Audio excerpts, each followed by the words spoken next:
Hello viewers, আমি উল্লাস, Taj Mahal road, Mohammadpur 27/11 থেকে। আমাকে সবাই বাবু নামে চিনে। যাই হোক, আমার পরিচয় আর দেবো না। আমি এখন দেখাবো কিভাবে বাংলাদেশের পতাকা ফটোশপ CS5 এর মাধ্যমে সহজভাবে তৈরি করা যায়। তার জন্য প্রথমে আমি একটি নিউ লেয়ার নেব। ফাইলে ক্লিক করে নিউ ক্লিক করব। তারপর এখান থেকে পিক্সেলে ক্লিক করে আমি সাইজটা দেখে নেব ঠিক আছে নাকি। সব ঠিক আছে। কালার মোড RGB কালার আছে। যাই হোক, আমি এখন ওকেতে ক্লিক করব। এখন এখন আমি এখানে এখানে মাউস ক্লিক করে ধরে রাখবো। তারপর এই টুলটা সিলেক্ট করব। সিলেক্ট করার পর আমি এখানে এই টুলটা দিয়ে একটা চতুর্ভুজ একটা চতুর্ভুজ তৈরি করি। এখন এটাতে আমি সবুজ রং ঢেলে দেব। তার জন্য আমি সবুজ রং সিলেক্ট করে নিই। এখানে জাস্ট একটা ক্লিক করলেই রঙের বাক্স উঠে আসবে।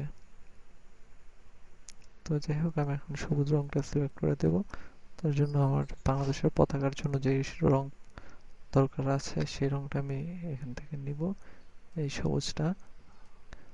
তো আমি তারপরে এখানে ক্লিক করে চেপে ধরে পেইন্ট বাকেট টুল সিলেক্ট করব। তারপর আমি এখানে একটা ক্লিক করব। এটা সবুজ রং হয়ে গেছে।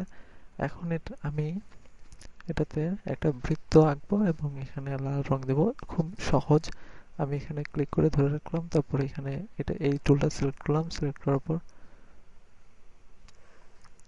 আমি এখানে ক্লিক করলাম।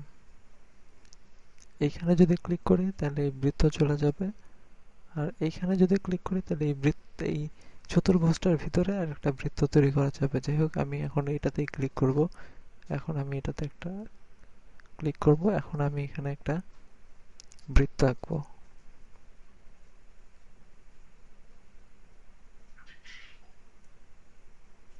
বৃত্তটা সবার মাঝখানে আনলাম।